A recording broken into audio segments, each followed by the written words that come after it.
Assalamualaikum warahmatullahi wabarakatuh. Alhamdulillah ala ihsanih wa syukru lahu ala taufiqihi wa amtinanih.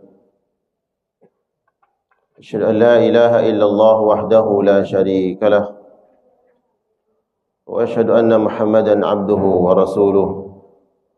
Allahumma salli wa sallim wa barik wa karrim wa an'im ala nabiyyina wa rasulina wa imamina wa qudwatina sayyidina maulana Muhammad wa ala alihi wa ashabihi wa man sara ala nahjihi wa istanna bi sunnatihi ila yaumiddin, amma ba'du. Alhamdulillah wa syukurillah, para jamaah sekalian yang dimuliakan, yang dibanggakan oleh Allah Subhanahu wa taala. Kita sampaikan rasa syukur kita kepada Allah Subhanahu wa taala, pengagungan dan pemuliaan kita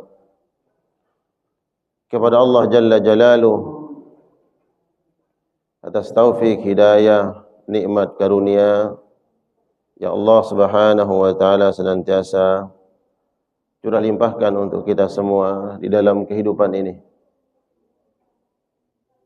Dan semoga sekecil apapun nikmat karunia yang Allah berikan menjadi wasilah, menjadi penyebab kelak kita masuk ke dalam surganya karena ketaatan kepada Allah. Salawat salam kita sampaikan kepada baginda Nabi Muhammad sallallahu alaihi wasallam, kepada keluarga dan seluruh sahabat Rasulullah sallallahu alaihi wasallam minal muhajirin wal ansar, dari kalangan sahabat-sahabat yang hijrah bersama Nabi dari kota Makkah menuju kota Madinah, sahabat-sahabat muhajirin wal ansar dan sahabat-sahabat ansar, penduduk asli kota Madinah yang menyambut, yang menolong, yang menyokong dakwah Nabi sallallahu alaihi wasallam.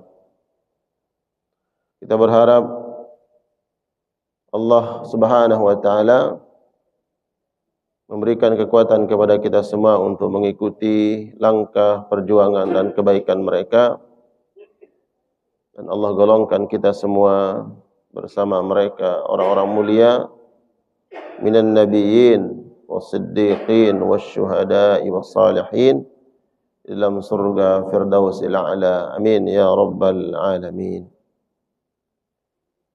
Para jamaah sekalian yang dimuliakan oleh Allah Subhanahu wa taala, kita melanjutkan mengkaji sebuah kitab Riyadhus Shalihin lil Imam An-Nawawi rahmatullah alaih. Pagi hari ini hadis yang terkait dengan wasiat atau pesan Nabi sallallahu alaihi wasallam kepada seorang sahabat mulia bernama Mu'adz bin Jabal. Ini dalam bab fadlu zikrillah, keutamaan senantiasa berzikir mengingat Allah Subhanahu wa taala. Jadi ada wasiat Nabi kepada sahabat Mu'adz bin Jabal radhiyallahu taala anhu.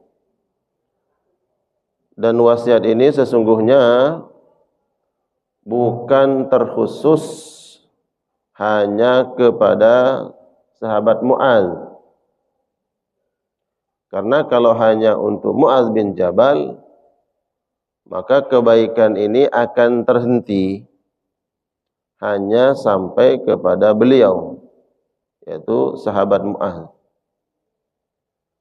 Tapi wasiat Nabi sallallahu alaihi wasallam yang Imam An-Nawawi rahmatullah alaih cantumkan di dalam kitab ini merupakan wasiat Rasulullah sallallahu alaihi wasallam kepada kita semua,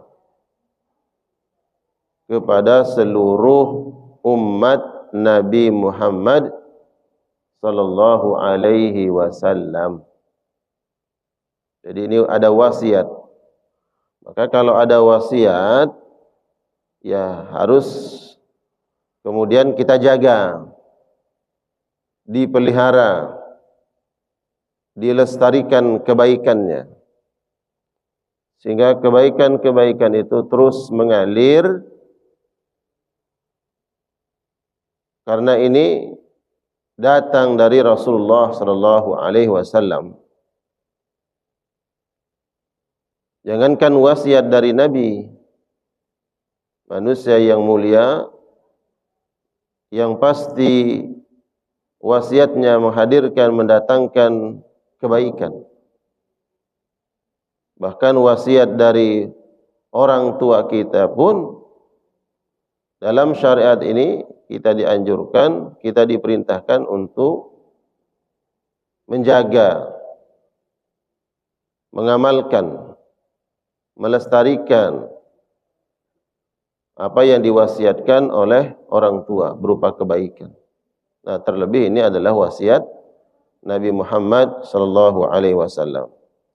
Jadi lihat hadis ini sesuatu yang sangat mulia karena pesan dari Nabi sallallahu alaihi wasallam. Nah, sahabat Muaz cerita bahwa anna Rasulullah sallallahu alaihi wasallam akhadha biyadi, bahwa Nabi sallallahu alaihi wasallam memegang tangan beliau, tangan sahabat Muaz. Jadi tiba-tiba Nabi menyentuh, memegang tangan sahabat Muaz bin Jabal. Ini menunjukkan Nabi ingin menyampaikan sesuatu kepada sahabat Muaz. Jadi memberikan isyarat. Nabi itu memberikan isyarat kepada Muaz. Tiba-tiba Nabi memegang tangannya. Ya, berarti ada tujuan nih. Wa qala, dan Nabi seraya berkata, ya Muaz, wahai Muaz, wallahi, demi Allah, sumpah. Nabi bersumpah, inni la uhibbuka, demi Allah, sesungguhnya aku mencintaimu. Ucapan Nabi. Ya, beliau menyampaikan isi hati beliau.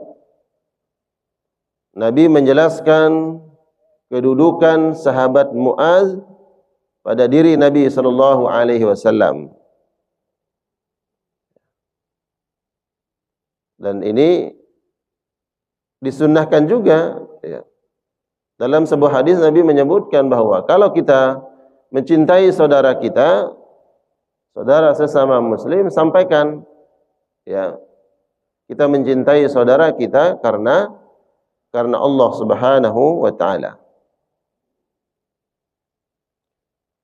Faqala, kemudian Nabi selanjutnya berkata, usika ya Muaz. Nah, di sini Muaz, aku menyampaikan wasiat kepadamu. Aku berwasiat kepada engkau wahai Muaz. Apa wasiat Nabi? La tad'anna fi duburi kulli salatin taqulu Allahumma a'inni ala dzikrika wa syukrika wa husni ibadatika, rawahu Abu Dawud bi isnadin sahih. Jadi kata Nabi, wahai Muaz, aku berwasiat kepadamu, jangan sekali-kali engkau meninggalkan di penghujung salatmu, atau di akhir salatmu, engkau membaca doa ini. Apa doa yang diajarkan Nabi kepada Muaz? Allahumma a'inni ala dzikrik wa syukrik wa husni ibadatik. Nah, ini doa ini banyak kita temukan dalam buku-buku atau kitab-kitab azkar.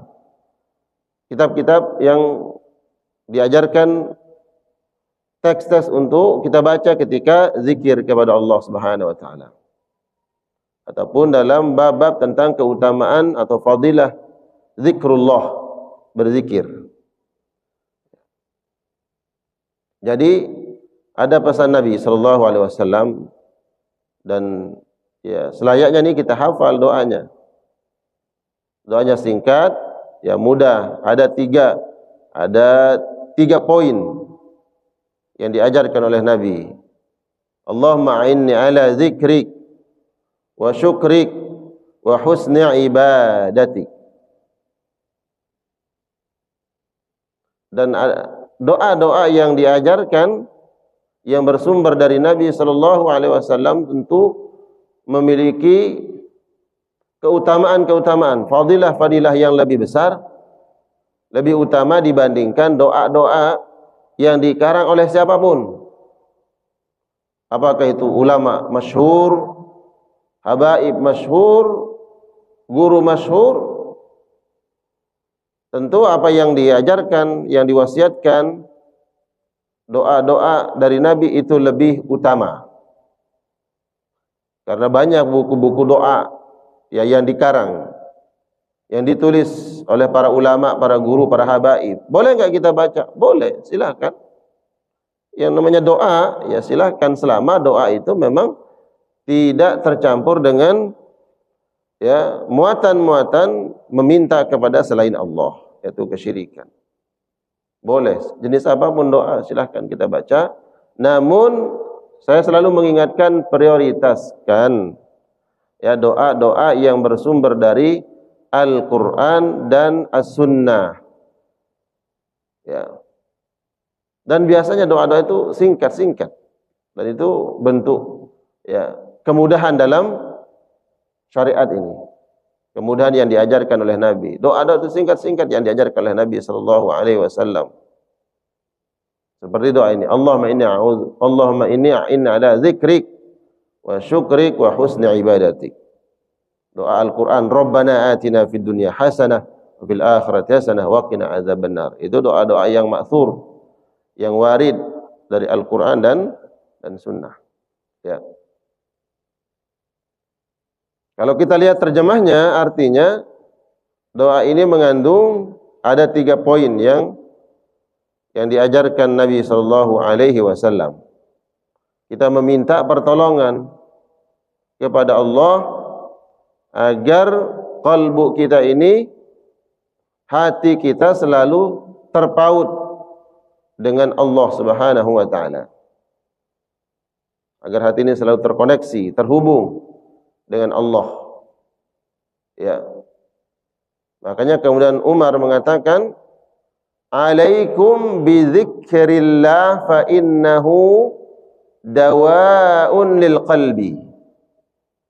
Hendaknya kalian memperbanyak zikrullah, mengingat Allah, karena sesungguhnya mengingat Allah obat bagi hatimu. Wa iyyakum wa zikrun nas. Jangan terlalu mengingat manusia. Terlalu banyak mengingat manusia itu artinya apa? Ketika kita dalam kondisi mungkin membutuhkan bantuan, pertolongan, dalam kesulitan, ingat terlebih dahulu zat yang tempat kita bergantung, Allah Subhanahu wa taala. Doa, minta pertolongan kepada Allah. Barulah kemudian kita berpikir, nih siapa yang membantu kita? Siapa yang menolong kita? Jangan terlalu banyak mengingat manusia. Kata Sayyiduna Umar ibn al-Khattab, fa innahu da'un lil qalbi. Penyakit bagi hatimu. Penyakit bagi hati, bagi kalbu kita. Nah, kalau selain Allah yang kemudian yang lebih banyak di dalam kalbu kita, di dalam hati kita, maka sedikit demi sedikit ketergantungan kita, tawakal kita kepada Allah itu akan terkikis. Ya. Bukan dilarang kita meminta bantuan kepada sesama manusia, tapi ista'in bi akhikal muslim ba'da isti'anah minallahi ta'ala. Silakan kita minta bantuan kepada siapapun, ya, ba'da isti'anah billah, setelah kita meminta pertolongan terlebih dahulu hanya kepada Allah Subhanahu wa taala. Jadi ada doa yang diajarkan oleh Nabi untuk kita amalkan dan renungkan, hayati, pelajari nilai-nilai kandungan dari doa ini, ya. Ini wasiat kepada sahabat Mu'adz bin Jabal, dan tidaklah Nabi menyampaikan perkara-perkara penting biasanya kepada sahabat-sahabat yang memiliki kedudukan, ya, keistimewaan di hadapan Nabi sallallahu alaihi wasallam. Wasiat kepada Abu Bakar, ya, wasiat kepada 3 sahabat berikutnya yang dekat kedudukannya dengan Rasul sallallahu alaihi wasallam. Sayyiduna Umar, Utsman, kemudian Ali, sahabat-sahabat mulia. Ini menunjukkan bahwa apa yang disampaikan itu sangat penting, ya. Ini sahabat Mu'adz bin Jabal, beliau memiliki kedudukan yang mulia di hadapan Nabi sallallahu alaihi wasallam. Pernah beliau diutus sendirian, ini sahabat Mu'adz, menyampaikan agama, itu berdakwah ke Yaman sendirian, enggak ada teman, ya. Menyampaikan, membawa risalah yang sangat penting. Namun karena memang Nabi melihat sosok beliau, sosok yang memiliki kecerdasan, kemudian ketaatan kepada Allah, kedudukan yang mulia, maka kemudian Nabi cukup melihat 1 orang ini, ya udah kamu berangkat sendirian. Enggak perlu ada orang lain yang harus membantumu menyampaikan hujah, menyampaikan tentang agama ini, cukup sendirian. Karena memang, ya, kualitas dan kedudukan ini sahabat Mu'adz bin Jabal sangat mulia. Kemudian poin kedua yang makna daripada doa ini, ala zikrika wa syukrika, tentang syukur, minta pertolongan kepada Allah agar Allah jadikan kita hamba-hamba yang pandai bersyukur kepada Allah Subhanahu wa taala. Hamba yang cerdas melihat karunia Allah. Bukan hamba yang kufur. Kufur tidak mensyukuri nikmat Allah. Karena orang mukmin sekecil apapun nikmat yang Allah berikan, dia syukuri. Karena dalam pandangan orang beriman, bukan yang dilihat bendanya. Dia tidak memandang kualitas apa yang dikasih oleh Allah Subhanahu wa taala. Itu orang beriman. Tapi yang dia lihat itu siapa yang memberikan, yang ngasih kita, yang anugerahkan itu siapa? Itu. Nah, kalau orang kufur enggak lagi dia melihat, dia fokusnya kepada sesuatu yang dikasih. Dia merasa bahagia kalau sesuai dengan, wah ini jumlahnya banyak, menyenangkan, sesuai dengan harapan dia. Baru tuh dia bisa senyum. Baru bisa senyum. Udah mengatakan alhamdulillah. Ya. Kadang berat mengucapkan alhamdulillah kalau tidak sesuai dengan ekspektasinya. Tidak sesuai dengan harapan.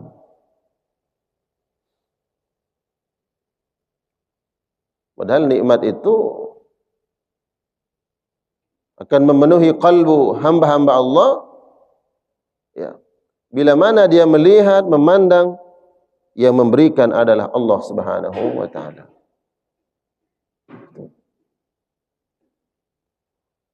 Ada ungkapan ulama mengatakan, jangan kau lihat karunia Allah itu besar dan kecilnya.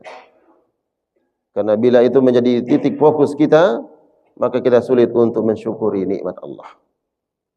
Tapi lihatlah siapa yang memberikanmu. Bila yang memberikanmu adalah zat yang maha tinggi, yang maha mulia, yang berhak untuk dicintai, maka engkau akan memenuhi kalbumu dengan syukur. Tuh. Berapa banyak orang yang diberikan nikmat sehat, tapi dia nggak syukur dengan nikmat sehatnya. Ada orang yang diuji dengan penyakit, dia syukur kepada Allah. Syukur itu bukan hanya dengan lisan, Pak. Dalam sikap perbuatan. Saya kasih contohnya. Syukur itu bukan hanya ucapan, sikap perbuatan. Ada orang sehat, tapi dalam kebaikan berat dia. Orang diuji dengan sesuatu penyakit, tapi mudah dalam melakukan kebaikan. Ya. Ini salah satu contoh rumah Allah, sholat berjamaah, itu kebaikan. Orang-orang yang dipenuhi hatinya dengan rasa syukur kepada Allah, tertati-tati datang ke masjid. Walaupun harus pakai tongkat, atau mungkin dia sakit, dia demam, sampai dia ke masjid. Ada orang yang sehat fisiknya, Pak. Sehat fisiknya. Kalau ngiterin komplek ini maka gampang, kecil itu. Tapi nggak sampai ke masjid. Kecuali kapan? Hari raya. Atau katakanlah Jumat, baru dia muncul di masjid. Hanya salat Jumat. Jadi syukur itu bukan di ucapan saja. Aktualisasi, pembuktian. Makanya kemudian Ibnu Qayyim mengatakan syukur itu adalah al-i'tiraf bin ni'mah minal mun'im wa la yasrifuha illa fi ta'atillah. Syukur itu betul-betul mengakui bahwa karunia yang kita dapatkan ini anugerah dari Allah, bukan semata karena kitanya, dan tidaklah dipergunakan nikmat itu melainkan dalam ketaatan yang dikehendaki oleh yang memberi nikmat. Nah, itu baru syukur. Alhamdulillah. Ya, kalau ucapan mudah, Pak. Tapi dalam tataran aktualisasi syukur atas nikmat itu kadang berat.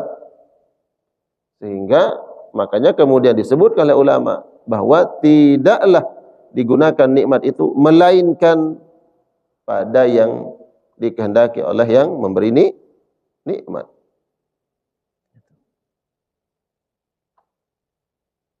Nah, kalau kita melihat syarah kitab ini, Pak, satu penjelasannya bahwa ternyata nilai-nilai ketakwaan seperti zikrullah, banyak mengingat Allah, kemudian hati yang selalu bersyukur kepada Allah, ini nilai-nilai ketakwaan tidak akan kita dapatkan kecuali atas pertolongan Allah. Pertolongan Allah. Lagi-lagi bahwa kebaikan yang kita lakukan ini bukan karena kita, kesolehan kita, enggak. Tapi karena kebaikan Allah. Allah yang baik kepada kita. Allah yang sayang kepada kita. Sehingga dipilihlah kita ini untuk mengamalkan nilai syukur tadi. Kita dipilih oleh Allah. Dan itu makna yang selalu dijelaskan oleh para ulama. Mungkin di majelis ini pernah dijelaskan. Itulah kemudian makna selalu digandengkan kata taat, ya, kebaikan, ibadah kepada Allah dengan doa minta pertolongan kepada Allah. Yang selalu kita baca, wajib kita baca dalam sholat, wajib. Apa itu? Surat Al-Fatihah. Iyyaka na'budu wa iyyaka nasta'in. Ini ibadah, ini minta pertolongan. Apa kaitannya? Ibadah yang kita lakukan ini sebagai bentuk wujud syukur kita kepada Allah tidak akan terlaksana. Enggak bisa kita lakukan. kecuali karena isti'anah, pertolongan dari Allah. Kalau bukan karena pertolongan Allah, enggak mampu. Semua karena pertolongan Allah. Makanya kemudian keajaiban-keajaiban itu akan terjadi, akan terlihat, nampak itu karena pertolongan Allah. Kalau bukan karena pertolongan Allah, enggak mampu. Ada orang yang mohon maaf, dia buta, tapi sampai ke masjid waktu subuh, salat berjamaah, bahkan lebih dulu dia sampai dari mereka yang diberikan kesempurnaan fisik oleh Allah. Banyak kita lihat di medsos. Dan itu atas pertolongan Allah. Tadi ternyata dia, saking seringnya udah jalan ke masjid, dia tahu arahnya. Bahkan ada yang pakai tali untuk sampai ke masjid. Ya. Padahal buta tuh. Sampai dia ke masjid. Ini ada hadis yang ini kalau kita baca tuh hadis luar biasa. Khawatir kita kalau enggak sholat berjamaah di masjid. Ibnu Ummi Maktum, sahabat yang buta. Dia datang ke Nabi, "Ya Rasulullah, ya Rasul, apakah saya harus sholat ke masjid?" Karena beliau buta. Gitu. Diberikan uzur oleh Nabi sallallahu alaihi wasallam. Tapi ditanya ulang, "Hal sami'tan nida?" Kau dengar enggak suara azan? Sampai enggak telingamu suara azan panggilan untuk salat berjamaah di masjid? Ya. Dengar ya Rasulullah. Kalau begitu, jawab. Datang ke masjid salat berjamaah. Ya. Makanya dari dalil itu, dari Imam Ahmad bin Hanbal, bahwa salat berjamaah itu sampai pada derajat beliau itu adalah wajib. Gimana? Dalilnya gitu. Walaupun pendapat Imam Asy-Syafi'i rahmatullah alaih adalah sunnatun muakkadatun, sunnah yang sangat dianjurkan. Tapi jangan lihat sunnah muakkadan dari segi fikihnya bahwa sunnah itu berarti kalau kita enggak lakukan juga enggak dosa. Kalau kita lakukan baru dapat pahala. Jadi ini bentuk syukur kita kepada Allah Subhanahu wa taala. Ya, atas nikmat karunia. Makanya kesyukuran kita kepada Allah tidak akan terrealisasi dengan sebenar-benarnya kecuali atas pertolongan Allah. Makanya hadis ini kalau kita lihat Nabi di awalnya mengatakan minta pertolongan kepada Allah. Allahumma a'inni, ya. Pertolongan. Ya Allah, bantu, tolong hambamu agar menjadi orang yang pandai bersyukur kepadamu ya Allah. Zikir syukur. Ya. Kenapa enggak syukur dulu? Hadis Nabi menyebutkan zikir, ingat Allah, baru syukur. Kenapa enggak didahulukan syukur dulu baru zikir? Ya. Para ulama menjelaskan gini, sesuatu kalau kita kemudian kuatkan dalam memori kita, maka sesuatu itu akan kita hargai. Kalau sering kita ingat. Ya. Tapi kalau kita lupa, maka nilainya hilang dari diri kita. Iya. Kenapa kemudian ada orang yang tidak berbuat baik, tidak membalas kebaikan orang lain karena dia lupakan kebaikan orang lain? Kenapa ada anak yang durhaka terhadap kedua orang tuanya? Karena dia lupa jasa kebaikan pengorbanan orang tuanya. Coba kalau dia ingat. Makanya kemudian dalam Al-Quran kita selalu diingatkan oleh Allah. Selalu diingatkan. Apa yang berat untuk kita lakukan selalu diingatkan oleh Allah. Bahkan perkara yang berat itu diulang-ulang diingatkan oleh Allah. Iya. Sekarang pilihannya nih, manusia nih biasanya kan memilih yang lebih menyenangkan hatinya, yang lebih ringan, yang lebih mudah. Biasanya itu yang dipilih oleh manusia. Salat di rumah, salat di masjid. Kita sedang di rumah. Masjid lumayan jaraknya. apalagi musim panas umpamanya, atau hujan. Ya kalau dorongan hawa nafsu, dorongan keinginan jiwa kita ini udah sholat di rumah, sama-sama sholat kan gitu. Sholat di rumah, sholat di masjid.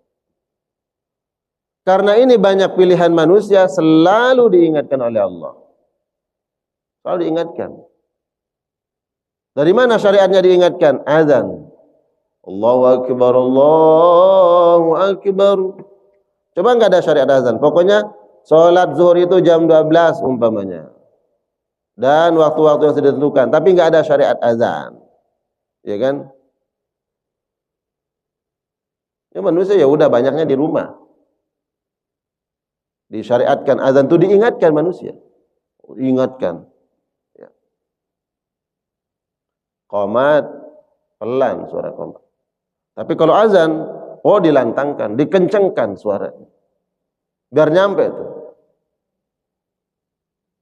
Orang-orang yang lalai biar dengar. Adapun yang sudah dipanggil oleh Allah nyampe dari masjid duduk, tinggal diajak salat. Allahu Akbar, Allahu Akbar.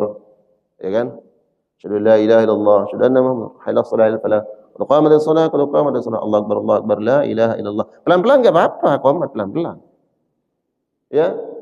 Karena yang sudah datang ini enggak perlu dibentak untuk, "Oh, ya salat." Enggak, udah kesadaran. Tapi kalau azan jangan pelan. Allahu Akbar, jangan pelan. Ngingetin orang jangan pelan. Ya. Makanya pilih yang kencang suaranya. Kenapa Nabi suruh Bilal bin Rabah? Itu suaranya menggelegar. Jangan tanya suara Bilal orang Ethiopia, suaranya. Makanya suara itu kencang. Azan itu jelas, jahur. Kenapa? Karena kita mengingatkan orang-orang yang sedang lalai. Siapa? Ya kita dilalai. Makanya kenceng kan? Diingatkan. Padahal kita tahu kok. Kita udah tahu kok waktu zuhur itu jam berapa. Normalnya jam berapa? Jam 12 itu. Tapi kadang kita mau mengambil air wudhu kalau sudah dengar suara azan. Coba masjid itu nggak ada azan. Kok nggak ada azan ya? Apa nggak ada berjamaah? Gitu. Ada yang nggak datang ke masjid. Kenapa? Nggak ada azan. Padahal tahu waktu itu nggak akan mungkin nunggu kita. Ya udah saya tunggu kamu ya, entar untuk waktu zuhur. Enggak, waktunya udah tetapkan oleh Allah. Inna salata kanat 'alal mu'minina kitaban mauquta. Udah tetap waktu. Jadi kita tahu. Tapi kita mau bangkit dari tempat duduk kita mau berhenti dari aktivitas kita kalau sudah dipanggil Allahu Akbar, Allahu Akbar, ini kategori lalai. Ya lalai. Kenapa lalai? Karena kita mau bangkit, menjawab seruan Allah, meninggalkan kesibukan aktivitas kita, kalau sudah diingatkan. Berarti orang yang diingatkan orang lalai. Ya, ini sering dijelaskan bahwa memang azan itu disyariatkan untuk mengingatkan manusia yang lalai. Ya, kita banyak lalainya. Ya. Nah, itu juga kritik ya untuk para muadzin di masjid. Ya. Muadzinnya itu harus suaranya yang keras, ya, jahur, jelas. Gitu. Apalagi mengingatkan orang lalai sedang tidur untuk salat subuh. Jangan pelan-pelan. Gitu. Itu syariat. Gitu. Itu syiar. Ya. Mengingatkan manusia. Nah, jadi jamaah sekalian Allah muliakan, mengamalkan nilai-nilai syukur itu harus nampak dari sikap dan perbuatan. Bukan hanya sampai pada ucapan saja. Itulah syukur. Ya. Jadi ketika ada panggilan Allah Subhanahu wa taala untuk segera melakukan kebaikan, maka syukur kita adalah al-istijabah al-fawriyah, responsif terhadap panggilan Allah. Ya, dalam bentuk apapun, ya bukan hanya panggilan ketika salat, panggilan Allah itu banyak, panggilan Allah banyak. Ya, segera karena ada saatnya jemaah. Saya mengingatkan diri saya dan kita semua. Ada saatnya panggilan Allah enggak mungkin kita enggak jawab. Enggak mungkin, pasti. Ya. Kapan itu? Panggilan inna lillahi wa inna ilaihi raji'un. Kalau panggilan itu enggak ada alasan lagi. Udah pasti kita akan menjawab panggilan Allah. Mau tidak mau, suka tidak suka, redha tidak redha, enggak ada alasan. Sebentar ya Allah, saya mau jawab panggilanmu yang lain dulu ya Allah. Enggak, sudah selesai waktunya. Sekarang jawab yang ini. Datang, datang. Kembali, kembali.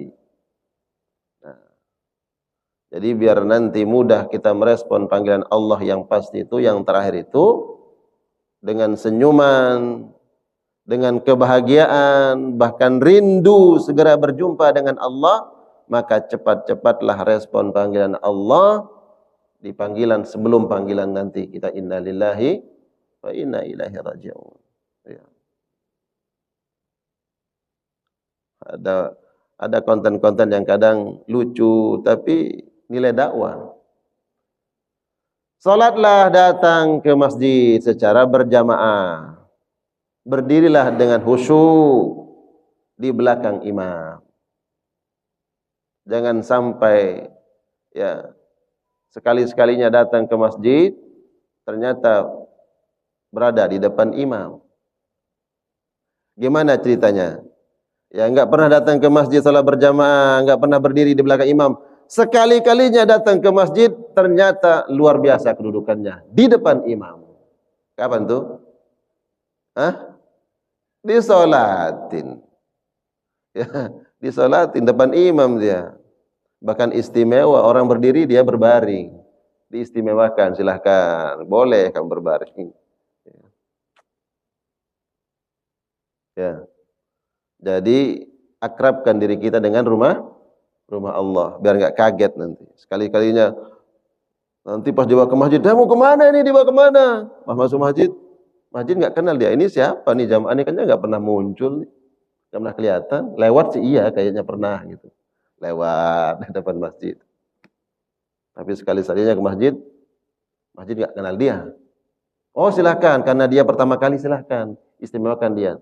Kasih tempat di depan imam. Oh, didoain lagi sama imam. Masya Allah. Inna lillahi wa inna ilaihi raji'un. Jadi mau enggak mau ada waktunya. Ya. Jadi ini penting mana syukur. Ya. Bahkan seseorang disebutkan bahwa kapan kita dapat merasakan nikmat halawatul iman. Nah, jemaah. Halawatul iman, nikmatnya, manisnya iman itu kapan bisa kita rasakan? Kalau nilai syukur itu kuat dalam hati. Bukan ketika senang karena kedudukan, harta, enggak. Enggak. Tapi syukur atas nikmat Allah. Ya. Contohnya, ya, sahabat Bilal bin Rabah radhiyallahu taala anhu, sahabat Bilal. Beliau kan budak. Beliau budak. Enggak punya apa-apa. Pernah ditanya, "Wahai Bilal, kapan engkau merasakan nikmat yang paling berharga dalam hidupmu?" Kata Bilal apa? Nikmat dan kebahagiaan aku betul-betul rasakan ketika saya disiksa oleh tuan saya. Ingat kisahnya Bilal. Beliau dipaksa untuk tidak mengikuti ajaran Nabi SAW. Digeret, ditarik di luar tanah haram. Karena mereka orang-orang Quraisy itu tahu enggak boleh nyiksa, enggak boleh menyakiti di tanah haram. Ya kan ada batasannya tuh. Ada batasan tanah haram. Kalau jamaah yang biasa haji umrah, kalau lewat jalur Tan'im itu ada tugu di situ. Tanah halal, haram. Orang-orang Quraisy dulu kalau menyiksa budak-budaknya yang masuk Islam itu mereka siksa di luar tanah haram. Dan mereka tinggalkan Abu Jahal, Abu Lahab itu dekat dengan Ka'bah. Ya, di area tanah haram dekat dengan Ka'bah tempat tinggal mereka. Tapi ketika mereka menyiksa budak-budak mereka, mereka bawa keluar ke tanah halal, disisu disiksa, di gurun pasir. Bilal ditarik, diseret. Allah, Sayyiduna Bilal radhiyallahu taala anhu. Digeret, ditarik. Kemudian ditindih batu besar. Sampai beliau akan mati. Tapi dia mengatakan ahadun ahad, ahadun ahad. Bilal ditanya, wahai Bilal, kapan kau merasakan nikmat dalam hidupmu? Kata Bilal, ketika Tuhan saya menyiksa saya. Saya dipaksa untuk keluar dari agama Rasulullah, tapi saya mengatakan ahadun ahad, Allah yang esa, Allah yang disembah, Allah yang berhak untuk kita agungkan. Itulah saat aku merasakan paling nikmat, kata Bilal. Allah. Kenapa? Ditanya, kenapa wahai Bilal? Karena aku bersyukur kepada Allah, Allah telah berikan agama Islam kepada saya. Syukurnya. Jadi kalau lihat sejarah jamaah, itu ada dua figur orang Ethiopia, orang Habasyah yang di awal-awal Islam itu. Pertama Bilal, ini orang yang sangat mendukung Nabi SAW, beriman. Ada Wahsy, ini orang Ethiopia, jago main tombak, yang membunuh Hamzah. Dua orang Habasyah itu. Bilal masuk Islam terlebih dahulu, dan Wahsy ini bilang, wahai Bilal, ternyata imanmu terhadap Muhammad, ya, kau dapatkan keutamaannya. Karena Bilal diberdekakan oleh Abu Bakar. Kemudian Wahsy ini bilang,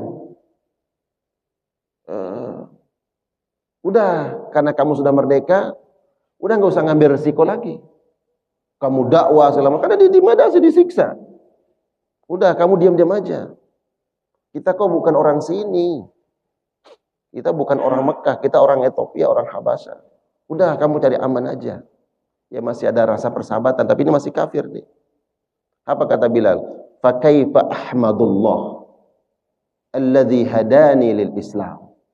Lalu bagaimana aku akan bersyukur kepada Allah yang telah memberikan nikmat Islam kepada aku. Jadi syukurnya Bilal atas nikmat hidayah itu, resiko apapun akan dihadapi. Tuh, syukur begitu. Jadi ini makanya kemudian Nabi mengajarkan bagaimana kita meminta pertolongan kepada Allah agar nilai-nilai syukur itu ada dalam kalbu kita. Benar-benar syukur. Ya. Dan alhamdulillah jamaah, bersyukurlah kita. Saya melihat di wajah-wajah jamaah yang istiqamah. Ya. Jamaah yang selalu mengisi, memenuhi dan memakmurkan ya masjid kita. Kita istiqamah. Siapa yang istiqamahkan kita? Allah. Ya, sering dia hamba-hamba Allah yang diistiqamahkan oleh Allah Subhanahu wa taala. Inilah syukur kita. Kemudian yang terakhir makna yang diajarkan oleh Nabi adalah wa husna ibadatik, agar menjadi hamba yang istimewa, ya. Hamba yang memiliki ihsan di hadapan Allah Subhanahu wa taala. Kalau bahasa sederhananya, ya Allah, jadikanlah aku ini hamba-Mu yang hidupnya bukan hanya untuk diri sendiri, tapi hidup untuk bermanfaat buat orang lain. Ya Allah, jadikanlah hamba-Mu selalu mengingat-Mu, ya Allah.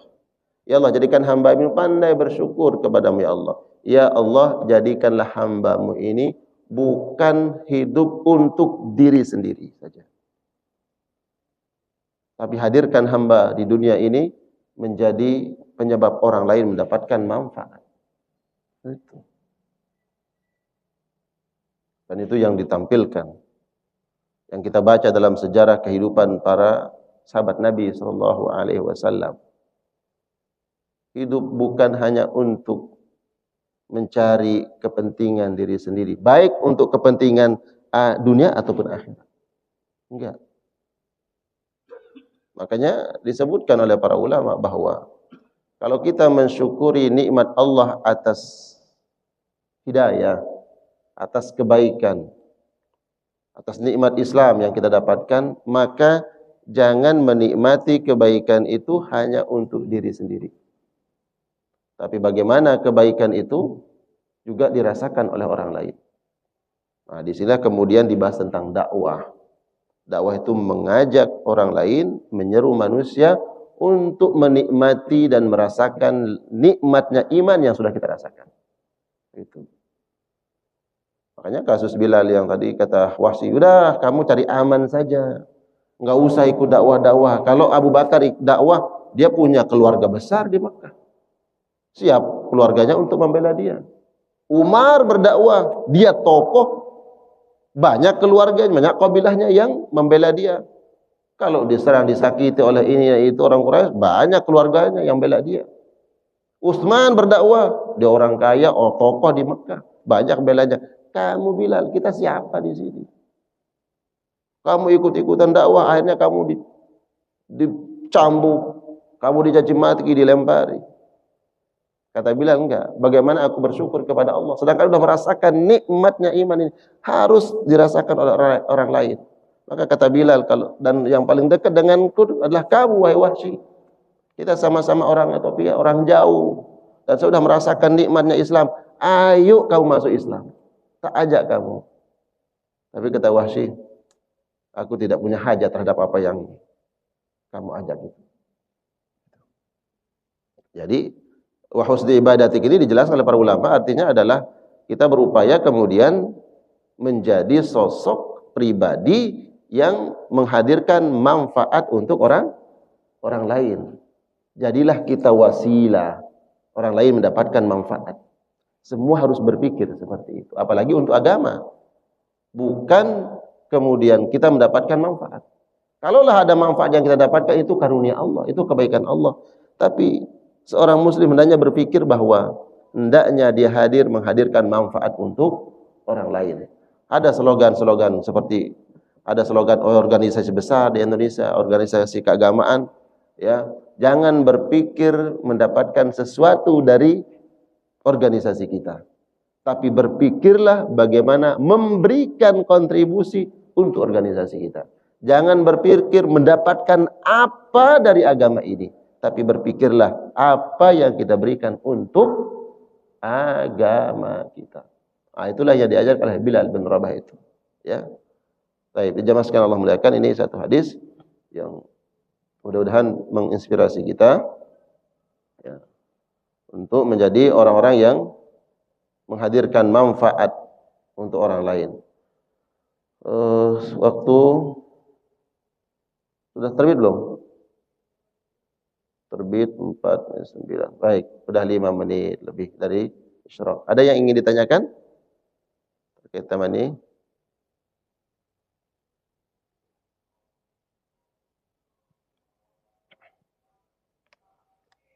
Masih ada waktu. Bismillah.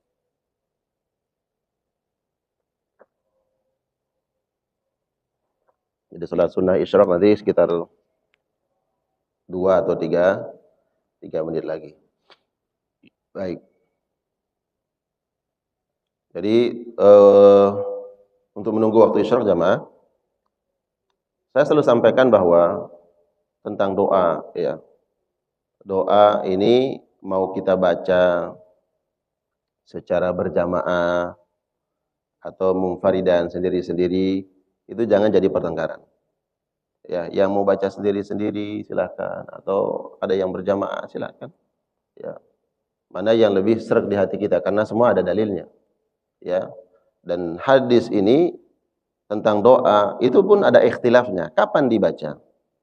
Allahumma inni ala dzikrik wa syukrik wa husni ibadatik. Kapan dibaca? Pun ada ikhtilafnya. Di kalangan ulama hadis ikhtilaf. Kapan dibaca? Kata Nabi, setiap selesai salat. Dalam makna lain, di akhir salatmu. Sehingga ada 3 pendapat di sini. Kapan dibaca doa ini? Pertama, ketika sujud terakhir. Sujud terakhir sebelum bangkit untuk tasyahud, disitulah dibaca. Pendapat yang kedua, bukan di sujud terakhir, sebelum salam. Qubailas salam, sebelum menutup salat. Baik, kalau kita lihat definisi salat adalah ya qaulun wa af'alun muftatahatun bit takbir wa mukhtamatun bit taslim. Salat itu ucapan dan perbuatan, gerakan, ada pindah dari satu rukun ke rukun yang lain dengan ada ucapan, ada yang kita baca. Yang dibuka dengan takbiratul ihram. Jadi awal salat kita disebut salat mulai dari Allahu Akbar. Kapan salat itu selesai? Bit taslim, dengan salam. Nah, sehingga ulama yang melihat hadis ini, duburi salatik, setiap ujung salatmu berarti masih dalam kondisi salat, tapi dia di ujung. Berarti sebelum salam. Walaupun nanti ada doa-doa lain juga yang diajarkan oleh Nabi dalam hadis-hadis yang lain, dalam doa-doa yang lain dibaca sebelum salam. Jadi termasuk doa ini dibaca qubail, jadi qablas salam. Sebelum assalamu alaikum, baca doa Allahumma inni ala dzikrik wa syukrik wa husni ibadatik. Itu pendapat yang kedua. Pendapat yang ketiga adalah ya selesai salat. Setelah salam, jangan buru-buru meninggalkan majlis salat kita atau tempat kita salat, melainkan terlebih dahulu berdoa. Di antara doa yang diajarkan Nabi, Allahumma inni ala zikrika wa syukrika wa husni ibadatik. Dengan semua dalil-dalilnya. Yang pertama mengatakan ketika sujud, ini ada kaitannya dengan hadis Nabi bahwa aqrabul abdi ilallah wa huwa sajid. Hamba akan sangat dekat kedudukannya dengan Allah ketika dia sujud. Nah, wasiat Nabi untuk baca doa ini ketika sangat dekat dengan Allah, ketika sujud. Gitu, ya. Adapun yang kedua itu karena Nabi menyebutkan duburi salat, di penghujung salat, itu dilihat dari segi bahwa kita masih dalam keadaan salat tapi belum selesai. Di terakhirnya berarti sebelum salam, gitu. Jadi setelah kita mau pakai yang mana? Boleh enggak Ustaz kita baca di 3 tempat ini? Boleh. Ketika sujud terakhir baca Allahumma inna ala dzikrik, sebelum kita salam, ketika tasyahud selesai doa-doanya, sebelum salam baca Allahumma inna ala dzikrik wa syukrik wa husni ibadatik, atau kita sudah selesai salat. Selesai salat, kemudian astagfirullahalazim, astagfirullahalazim. Dalam riwayat yang lain sahabat ditanya, istighfarnya Nabi itu seperti apa? Astagfirullah, astagfirullah, astagfirullah. Tidak sampai al-azim. Itu pun versi ada yang ikhtilaf. Boleh sampai al-azim? Boleh. Atau sampai astagfirullah. Karena ini ada riwayat. Bagaimana istighfarnya Nabi selesai salat? Astagfirullah, astagfirullah, astagfirullah. Allahumma antas salam wa minkas salam wa ilaika ya'udus salam. Ya. Ada yang menyebutkan sampai al-azim, silahkan. Baru kemudian kita baca Allahumma inna ala dzikrik wa syukrik wa husni ibadati. Kalau dalam kitab Subulus Salam itu disebutkan tentang sifat salat Nabi sallallahu alaihi wasallam. Beliau menjadi imam, ya, beliau membaca istighfar, kemudian Allahumma antas salam. Selesai Allahumma antas salam, beliau balik menghadap jamaah. Makanya ada imam yang kadang dia selesai salat itu enggak langsung berbalik, enggak langsung menghadap jamaah, tapi dia istighfar dulu, baru baca Allahumma antas salam, selesai Allahumma antas salam, baru kemudian dia nengok berbalik ke jamaah, gitu. Baik, ini kajian kita pagi hari ini, mudah-mudahan ada ilmu yang kita dapatkan, yang kita amalkan sebagai pembimbing, penggugah buat kita dalam meningkatkan kualitas ataupun kuantitas amal soleh kita. Amin. Ya Rabbal Alamin. Kita tutup dengan doa kafaratul majlis. Subhanakallahumma bihamdika asyhadu an la ilaha illa anta astaghfiruka wa atubu ilaik. Wassalamualaikum warahmatullahi wabarakatuh. Barakallah. Barakallah.